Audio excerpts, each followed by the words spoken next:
Break news ఇస్తున్నాం. బీజేపీలో చేరేందుకు జహీరాబాద్ బీఆర్ఎస్ ఎంపీ బీబీ పాటిల్ తీవ్ర ప్రయత్నాలు చేస్తున్నారు. ఇప్పటికే ఢిల్లీలోని బీజేపీ నాయకత్వంతో ఆయన మంత్రాలు సాగిస్తున్నారు.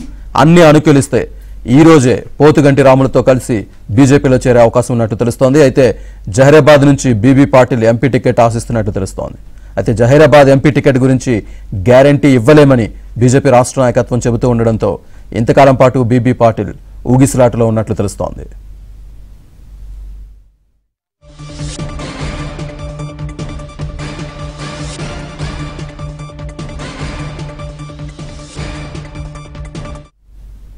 ఢిల్లీలో బీజేపీ నాయకత్వంతో మంత్రాలు సాగిస్తున్న బీబీ పాటిల్కి సంబంధించి పూర్తి డీటెయిల్స్ మా కరెస్పాండెంట్ సతీష్ లైవ్లో అందిస్తారు. సతీష్. శ్రీనివాస్, లోక్సభ ఎన్నికల వేళ బీఆర్ఎస్ కు వర్ష షాకులు తగులుతున్నాయి. ఆ పార్టీకి సిట్టింగ్ ఎంపీలంతా కూడా రాజీనామా చేసి మరికొంతమంది కాంగ్రెస్ బాట పడుతుంటే మరికొంతమంది బీజేపీ బాట పడుతున్నారు. ఇప్పుడు అదే ప్రయాణంలో నాగర్ కర్నూలు సిట్టింగ్ ఎంపీ రాములు, ఆయన కుమారుడు భరత్ కూడా మరి కాసేపట్లో బీజేపీలో అధికారికంగా జాయిన్ కాబోతున్నారు. కిషన్ రెడ్డి, అదేవిధంగా లక్ష్మణ్, మరికొంతమంది పార్టీకి సంబంధించిన ముఖ్య నేతలంతా కూడా ప్రస్తుతానికి బీజేపీ కార్యాలయం చేరుకున్నారు. రాములు సైతం కూడా బీజేపీ కార్యాలయం చేరుకున్నారు. మరికొద్దిసేపట్లో ఆయన అధికారికంగా పార్టీలో చేరబోతున్నారు. నాగర్ కర్నూలుకు సంబంధించిన సీటు విషయంలో ప్రధానంగా రాముల్ కుమారుడైన భరత్కు సీటు ఇవ్వాల్సిందిగా ఒక బీజేపీ ముందు ప్రతిపాదన పెట్టారు. ఆ ప్రతిపాదనకు కూడా బీజేపీ కేంద్ర నాయకత్వంతో పాటు రాష్ట్ర నాయకత్వం కూడా ఆమోదించినట్టు తెలుస్తుంది. అందులో భాగంగానే ప్రస్తుతం సిట్టింగ్ స్థానాన్ని తన కుమారుడికి ఇస్తే ఖచ్చితంగా వచ్చే ఎన్నికల్లో గెలిపించుకునే బాధ్యత కూడా తనదేనంటూ రాములు ఒక ప్రతిపాదనను ముందే బీజేపీ నేతల ముందు పెట్టినట్టు తెలుస్తుంది. అందులో భాగంగానే వారు అంగీకారం తెలిపిన తర్వాతకి రాములు నేరుగా ఈరోజు ఉదయం 9 గంటలకు ఢిల్లీ చేరుకున్న అనంతరం మధ్యాహ్నం 3 గంటలకు బీజేపీ అధ్యక్షుడు కిషన్ రెడ్డితో పాటు డీకేఆర్న, అదేవిధంగా జితేందర్ రెడ్డి, లక్ష్మణ్, మరి పార్టీకి సంబంధించిన నేతలంతా కూడా ప్రస్తుతం బీజేపీ కార్యాలయం చేరుకున్నారు. సాయంత్రం 6 గంటలకు ఒక కీలక సమావేశం ఉంది. సిఈసికి ముందే బీజేపీలోకి వస్తున్న నేతలతోనే చర్చలు జరుపుతున్నారు. మరోవైపు జహీరాబాద్కు సంబంధించి సిట్టింగ్ ఎంపీ బీబీ పాటిల్ సైతం కూడా కొంత బీజేపీలో వచ్చేందుకు ఆతృత చూపుతున్నట్టు తెలుస్తుంది.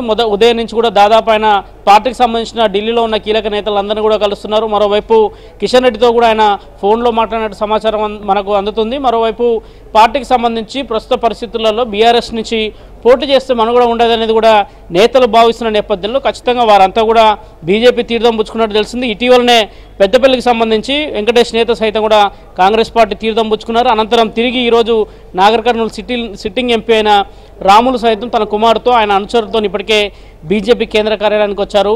మరి కాసేపట్లో ఆయన అధికారికంగా బీజేపీలో చేరబోతున్నారు. ఈరోజు జరగబోయే సిఈసి మీటింగ్ అనంతరం తిరిగి కూడా వెంటనే ఆయన ప్రకటన వచ్చే అవకాశం ఉంది. ఆయన కుమారుడికి నాగర్ కర్నూలు సీట్ ఇస్తారనే ప్రచారం పెద్ద ఎత్తున జరుగుతుంది. మొదటి ప్రతిపాదన కూడా అదే అనే అంశాన్ని కూడా తెలుస్తుంది. కిషన్ రెడ్డి సైతం కూడా ఈ ప్రతిపాదన కిషన్ రెడ్డికి చెప్పిన తర్వాత జాతీయ నాయకత్వంతో మాట్లాడిన తర్వాతకే అనంతరం రాములను పార్టీలో చేర్చుకునేందుకు బీజేపీ మొగ్గు చూపినట్టు తెలుస్తుంది. మరోవైపు గతంలో నాగర్ కర్నూలు బీజేపీ తరఫున ఎంపీగా పోటీ చేసిన బండారు శృతి ఉంది, బండారు లక్ష్మణ్ కుమార్తె, ఆమె కూడా ప్రస్తుతం ఢిల్లీలోనే ఉన్నారు. వారు కూడా సీటు కోసం పట్టుబడుతున్నారు. కానీ అధిష్టానం ఎవరి వైపు మొగ్గు చూపుతుందని చూడాల్సి ఉంటుంది. ఇటీవల జరిగిన అమిత్ షా దగ్గర జరిగిన కీలక సమావేశంలో రాముల్ కొడుకు భరత్ పేరుని సైతం కూడా ఆ సందర్భంలో సమావేశం జరిగిన సందర్భంలో ఆయన పేరును కూడా ఎంటర్ చేసినట్టు తెలుస్తుంది. నాగర్ కర్నూలు పార్లమెంట్కి సంబంధించిన స్థానంలో ఒకటి బంగారు శృతి పేరు తీసుకుంటే మరోది భరత్ పేరు తీసుకున్నారు. ఖచ్చితంగా రాముల్ ఎంపీగా ఉన్న సిట్టింగ్ ఎంపీగా ఉన్న రాముల్ కొడుకు భరత్కే ఈసారి బీజేపీ టికెట్ ఇస్తుందని కూడా రాములు వర్గం చెప్తుంది. మరోవైపు పార్టీ రాష్ట్ర నాయకత్వం సైతం కూడా రాములు వెంటే ఉన్నారు. ప్రస్తుత పరిస్థితుల్లో సిట్టింగ్ ఎంపీగా ఉన్న రాముల్ కొడుకు ఇస్తే కొంత అక్కడ విజయావకాశాలు ఉంటాయనేది కూడా నాయకత్వం భావిస్తుంది. అందులో భాగంగానే సీనియర్ నేతలంతా కూడా వారి యొక్క అభిప్రాయాన్ని వివరించారు. ఇటీవల జరిగిన అమిత్ షా సమావేశంలో తిరిగి రాములు కొద్దిసేపటి క్రితం అయితే బీజేపీ కార్యాలయం చేరుకుని అధికారికంగా మరి కాసేపట్లో ఆయన బీజేపీ తీర్థం పుచ్చుకోబోతున్నారు.